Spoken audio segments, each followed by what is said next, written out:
저희 아이들 같은 경우에는 이제 역사, 사회 이런 거에 대해서는 두려움도 없고 정말 재밌어하고 또 하나 단순히 여행지 가면은 역사나 사회만 배운다고 생각하시는데 이게 문학이나 국어랑도 연결돼요.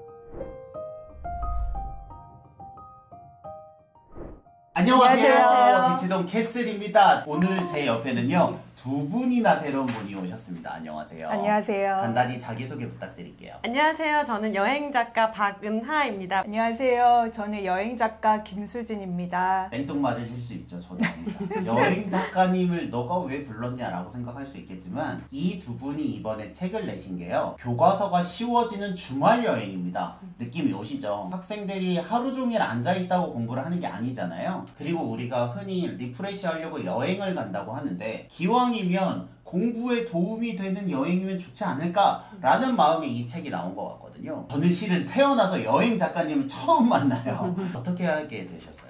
대학교 이제 들어가면서 혼자 여행을 좀 많이 하게 됐고요. 그래서 저는 캐나다나 뭐 이스라엘, 터키, 헝가리 좀 안 가는 곳들을 가서 찍는 여행보다는 좀 머물렀어요, 다.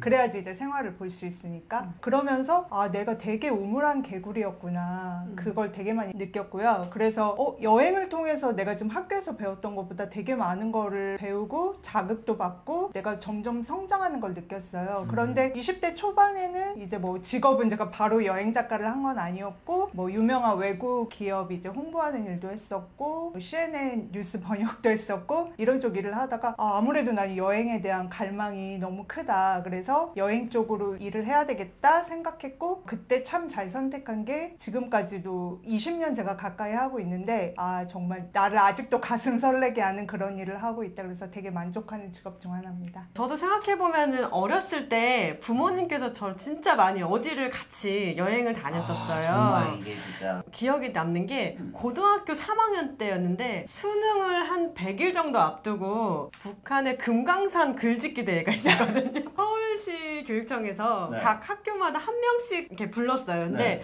학생 회장이 가기로 했는데 나 공부해야 된다 못 간다 했을 때 제가 대신 갔어요. 그래서 그때부터 이제 공부보다는 어디 이렇게 놀러 가서 구경하고 글 쓰고 이랬던 걸 좋아했던 것 같아요. 처음부터 여행 작가는 아니었고요. 저도 홍보하는 쪽에 일을 한 10년 정도 하다가 여행 작가로 이렇게 갈아타게 된. 여러분들이 이 영상을 보시면 알겠지만 이게 길벗 정도 되는 출판사에 출간 의뢰를 받는다는 게 생각보다 되게 어렵습니다. 그러니까 이 두 분은 여행 커뮤니티에서 충분한 레퍼런스를 쌓아서 책을 내게 되신 거거든요. 제가 책을 홍보하는 게 아니라 그 정도 실력과 경력을 검증받았기 때문에 이게 결과물이 나왔다라고 이해해 주시면 좋을 것 같긴 해요. 그러면 여행 작가님이면 진짜 잡이 여행 가고 글을 쓰고 이거인가요?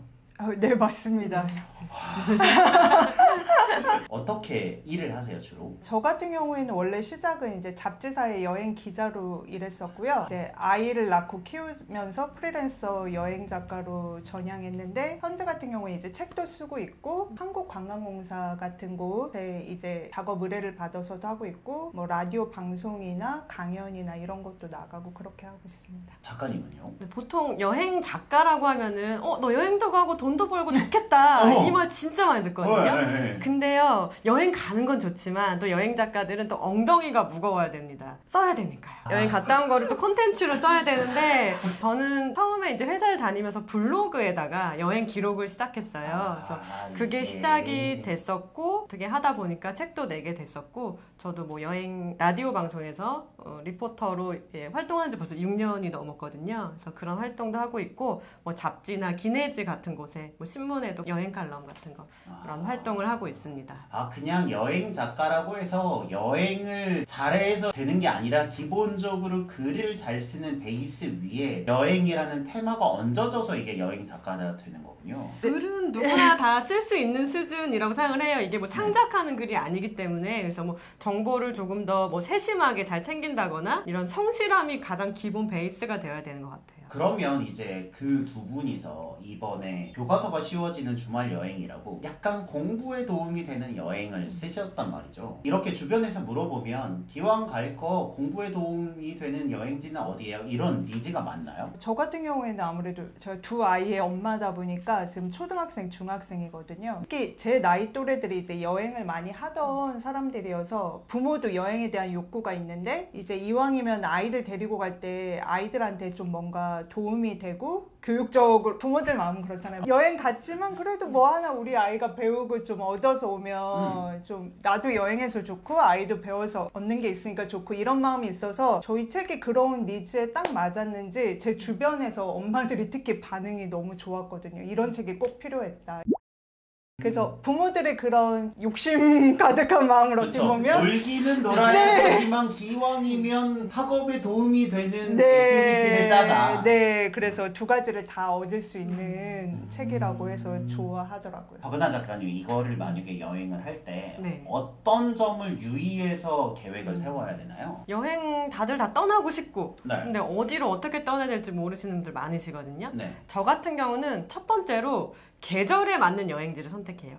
그 계절을 오롯이 느낄 수 있는 곳 첫 번째가 그리고 두 번째가 시간. 내 여행 기간이 당일이냐 반나절이냐 아니면 1박 2일이냐 요거에 따라서 조금씩 달라질 것 같고요. 그리고 시간에 따라서 아침에 갈 만한 곳 오후에 갈 만한 곳, 또 밤에 가면 이런 식으로 이제 하나하나씩 풀어가면서 여행 계획을 짭니다. 그러면 작가님은 주로 가실 때 실질적으로 여행을 진짜 많이 가본 분들은 일정을 되게 며칠짜리를 짜세요? 그때마다 다르죠? 그때 기간이 중요하진 네, 않다. 그렇죠. 반나절도 가고 3박 4일도 가고 해외는 더 오랫동안. 그쵸. 네. 그래서 이렇게 여행하면서 제가 이제 아이들과 하는 여행이니까 좀 팁을 드리자면 아무래도 이런 가장 기본적인 여행 계획을 세우는 거 외에 이제 아이들한테 학습적인 거나 뭔가 배움을 주고 싶다 하면은 저는 좀 부모들 주도적으로만 여행 계획을 짜지 마시고 아이들을 거기에 좀 같이 합류시키기를 부탁드리거든요. 그러면은 여기에서 여행 계획을 짜는 게 어떻게 보면 공부 계획 짜는 거랑도 연결될 수 있잖아요. 그리고 막연히 그냥 엄마 아빠가 다 계획 짜놓은 거에서 아이가 따라가는 거랑 내가 그래도 여기 가보고 싶다거나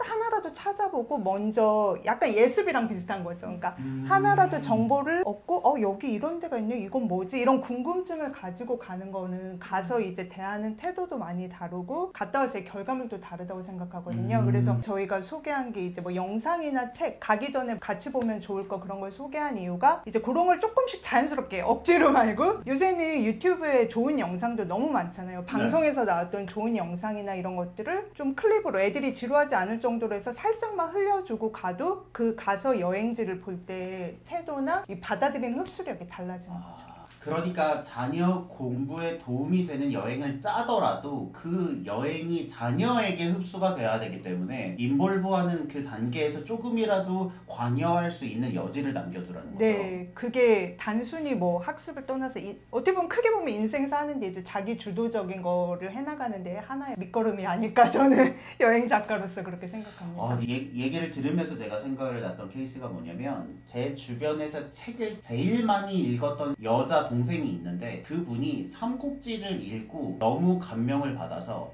중국의 삼국지 여행 투어를 다녀온 적이 있다고 하더라고요. 그 사람에게는 그 삼국지라는 책이 생생한 실물로서 평생 기억이 남는 거잖아요. 그렇죠.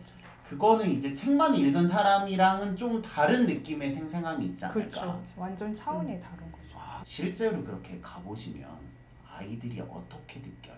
책으로 보던 걸 예를 들면 불국사지 삼총석탑이에요. 이거는 너무 뻔하니까 실제로 보거나 그런 거 너무 티피컬한 거 말고 그냥 내가 보고 싶었는데 진짜로 보게 되면 그 느낌이 좀 다르긴 하죠. 저 같은 경우에는 이제 실질적으로 저희 아이들이 있으니까 어려서부터 워낙 여행도 많이 다니고 아이들이 이렇게 직접 백문이 불여일견이라는 말이 제가 보기에도 그 말은 정말 진리인 것 같은 게 애들이 아무리 책으로 뭐 보고 화면으로 봤던 거랑 실제로 가서 한번 보는 거는 정말 강한 인상을 남기는 것 같아요. 그래서 저희 아이들 같은 경우에는 이제 역사, 사회 때문에 이런 거에 대해서는 두려움도 없고 정말 재밌어하고 또 하나 단순히 여행지 가면은 역사나 사회만 배운다고 생각하시는데 이게 문학이나 국어랑도 연결돼요. 그래서 예를 들면 제가 코로나 직전에 아이들이랑 같이 캐나다, 미국 로드트립을 했었거든요. 그럴 경우에 저희가 이제 빨간머리 앤을 만든 작가와 그 배경이 된 데를 갔어요. 그러니까 대부분 우리가 기억하는 빨간머리 앤은 이제 일본 애니메이션으로만 그쵸. 기억하는데 저희는 그 작가가 이제 살았던 몽고메리 작가가 살았던 PI라는 곳에 갔는데 그 작가가 거기에서 살면서 그 실제 모델을 다 그 실제 있는 지역을 책으로 엮어낸 거였거든요. 그리고 일본 만화 작가가 캐나다에 가서 실제로 다 스케치해서 그거를 영상으로 만들었어요. 그러니까 캐나다에 있는 실제랑 이곳이랑 너무 똑같이 일치가 되는 거예요. 그래서 저희 아이들 같은 경우에는 근데 갔다 와서 이 애니메이션만 보는 게 아니고 이 책이 저희는 빨간머리 앤만 알지만 이 시리즈가 꽤 여러 권으로 돼 있는데 책이 꽤 두껍고